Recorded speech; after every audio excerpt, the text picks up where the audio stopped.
Hi everybody, my name is Elizabeth and I'm a librarian here at the LSC Tomball Community Library.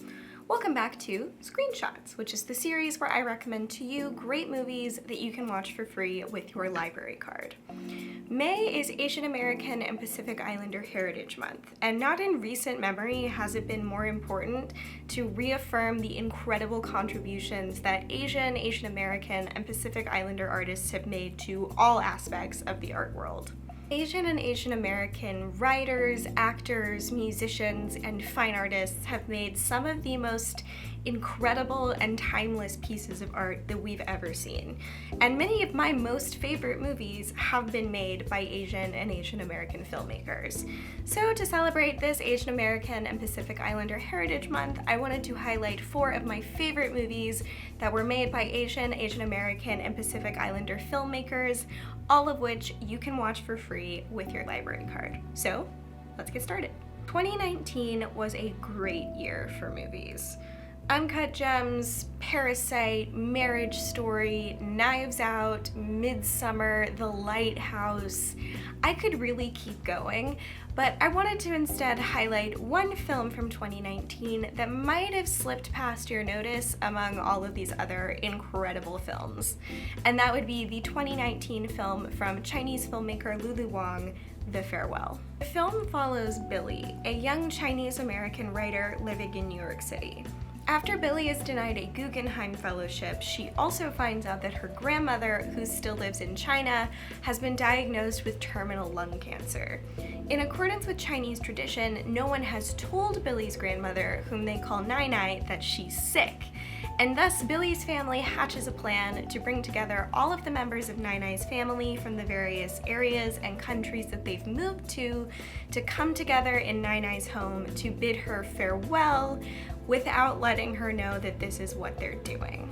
If this premise sounds kind of familiar, then it's probably because this film is actually an adaptation of one of the most legendary segments in the history of the monolithic Chicago WBEZ public radio series, This American Life. That segment was written and recorded by Wang about her own personal experiences, and a lot of what makes that segment great also shines in The Farewell. Clocking in at just over an hour and a half long, The Farewell covers a lot of ground, like the unique difficulties of being the child of immigrants, the pressures placed on adult daughters, and knowing when to let go of our aging loved ones, but also knowing when to hold on to them even tighter. The Farewell is a tearjerker, but probably not in the ways that you're expecting, and it absolutely is a generous, open-hearted film that really digs into what it is like to be part of a family.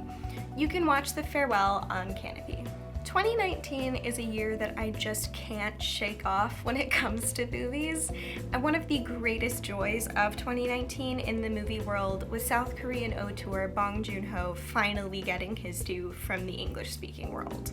Although he broke through into the English language market with his masterful, genre-bending satire Parasite, Bong has been making great movies since his debut back in the year 2000.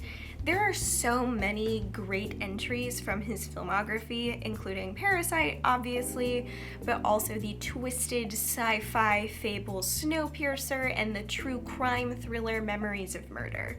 But today, I want to highlight one of the quieter films that he's made in his career that still just absolutely knocks it out of the park emotionally. 2009's Mother. Mother follows an unnamed woman as she attempts to care for her intellectually disabled adult son, Do-Jun. Do-Jun is shy but tends to lash out violently when he's bullied, which unfortunately happens a lot. These altercations land him in scuffles with the law, which pushes Mother deeper and deeper into debt. When a local girl ends up murdered and Do-Jun is blamed for the crime, his mother begins to go to desperate lengths to prove that he had nothing to do with it.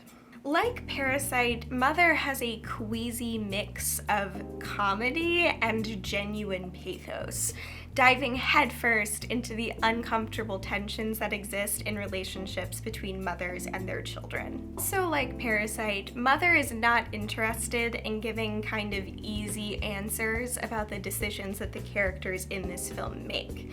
So if you're looking for a film that you can really sit with and draw your own conclusions about, Mother is going to be the perfect movie for you.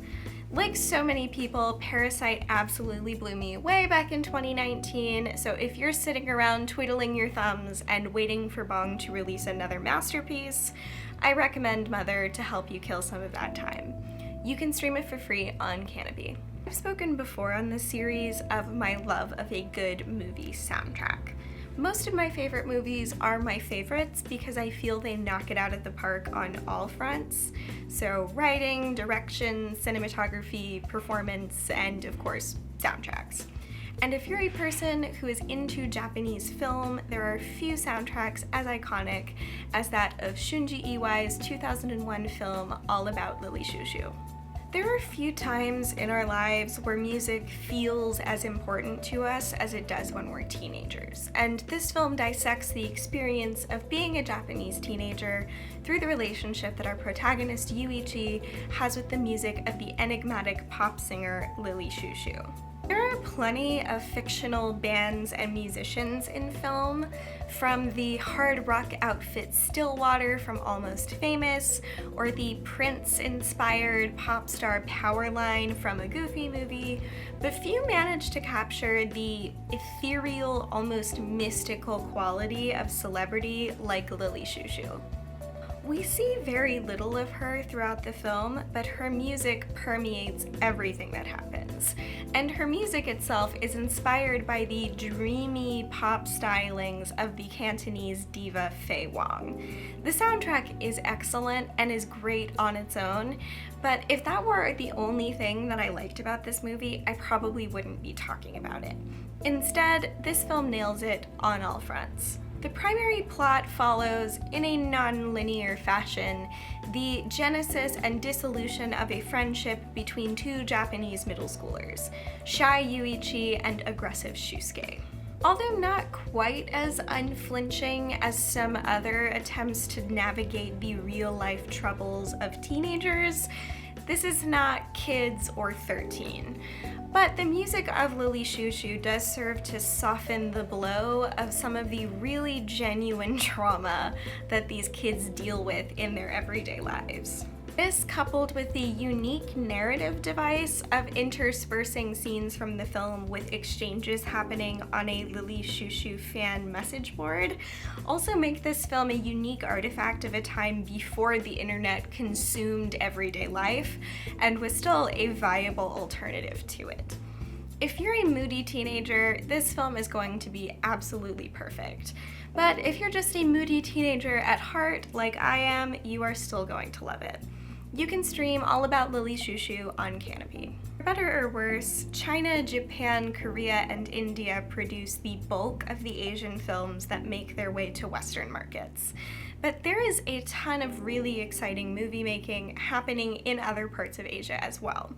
In particular, the Thai film scene is producing a lot of really incredible work, and one of the most significant Thai filmmakers working right now has to be Apichatpong Weerasethakul.